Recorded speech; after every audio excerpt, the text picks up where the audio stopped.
a guide for every fitness beginner, from novice to pro. If you've ever thought about getting fit, planning to change your physique through exercise but don't know where to start, this beginner series is for you. Today is day 1, how to plan your training schedule. Many beginners walk into the gym and feel overwhelmed by the variety of equipment, not knowing where to start. Random, unplanned workouts are unlikely to yield results. Therefore, the most urgent task is to create a training plan tailored to your goals. While our bodies have 639 muscles, many share similar functions and work together to help us perform various movements. The purpose of a training plan is to strategically arrange exercises for these muscle groups. Before drafting a plan, ask yourself how many days a week you can go to the gym. This will determine your training split. Common training splits include 1, 2, 3, 4, or 5-day splits. The split indicates how many days it takes to train your entire body once. Natural bodybuilding typically recommends no more than a 3-day split to ensure each muscle group is trained at least twice a week. Divide the number of days you can train by 2 to determine your split. For example, if you can go to the gym twice a week, a full body workout each time, 1-day split is best. Once you've determined your split, you need to decide on the number of sets. Research indicates that for muscle growth, each muscle group should be trained with a minimum of 4 to 7 sets and a maximum of 10 to 20 sets per week. Divide the total sets by the number of times you train each muscle group weekly to find out the number of sets per session. For instance, if you follow a 3-day split and train each muscle group twice a week, start with 4 to 6 sets per session for each muscle group. The more frequently you train, the more sets you can distribute across the week. As your recovery improves over time, gradually increase the number of sets per session based on your schedule and recovery ability. Additionally, it's essential to understand 2 terms: compound exercises and isolation exercises. Compound exercises involve movements that engage 2 or more joints, such as barbell bench presses or bent over rows. These exercises target major muscle groups and also recruit secondary muscles. For example, the primary muscle in a barbell bench press is the pectoral chest muscle, while the triceps and anterior deltoids assist. In compound exercises, count 1 set for the target muscle and half a set for the assisting muscles. If you have limited time, incorporating more compound exercises can help you train multiple muscle groups efficiently. In upcoming videos, I'll break down the functions and anatomy of different muscle groups, correct movement patterns, and share some lesser-known secrets, all for free. Stay tuned for expert updates. Steps for a complete workout. Many people, once they step into the gym, are eager to grab the barbell or dumbbells and start working out. However, this can not only increase the risk of injury, but also affect your performance during the workout. Today, on the 2nd day of our beginner series, we'll break down the steps of a single workout session. Step 1. Foam rolling. In our daily lives, prolonged sitting, incorrect posture, or overuse of certain muscle groups can cause these muscles to become tight and lose elasticity. Foam rolling before a workout can promote blood circulation, increase muscle temperature, enhance muscle elasticity and flexibility, and improve athletic performance. Step 2. Static stretching. Static stretching is typically used to stretch antagonist muscles, which are the muscles that produce the opposite force to your target muscles. For example, when doing bicep curls, your biceps are the primary target muscle, and the triceps are the antagonist muscle. Stretching the antagonist muscles can increase the mobility of the target muscles. Additionally, static stretching can reduce the activation of muscles during training.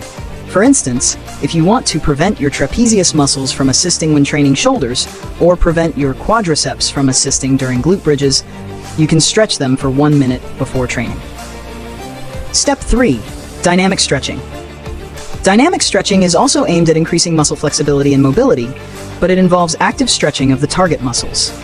Since static stretching can reduce muscle activation, dynamic stretching is generally used for the muscles you plan to train that day. Step 4. Target activation.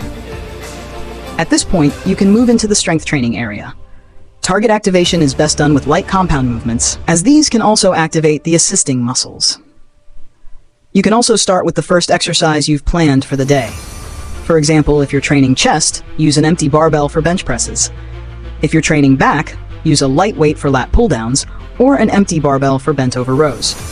The key here is to keep the weight light, giving your muscles, joints, and nerves time to respond, increasing blood flow to the target muscles and preventing injury. Be sure not to go to failure during these sets. Typically, perform 3 to 4 sets with about a minute of rest between each. Step 5. Neural activation. Our muscles are controlled by the brain through electrical signals transmitted via nerves. The heavier the weight, the greater the intensity, and the stronger the signals sent by the brain.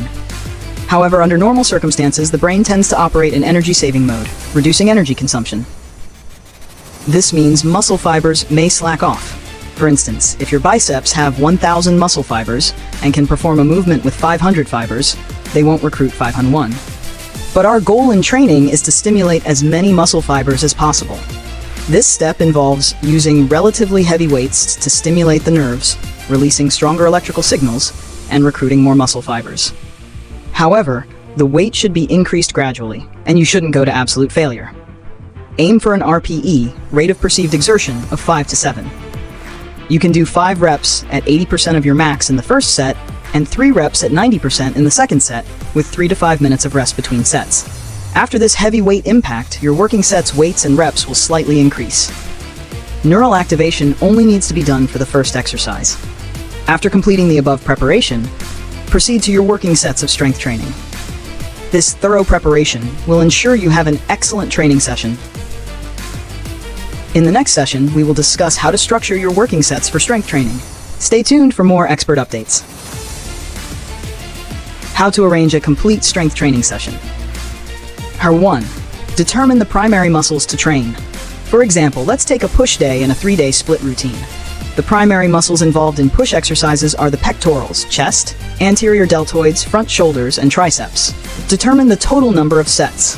According to research, it is recommended to perform 6 to 8 sets per muscle group in one training session to meet the recovery needs of the average person. You can adjust the number of sets based on your maximum recoverable volume to find the right training capacity for yourself. 3. Select your exercises.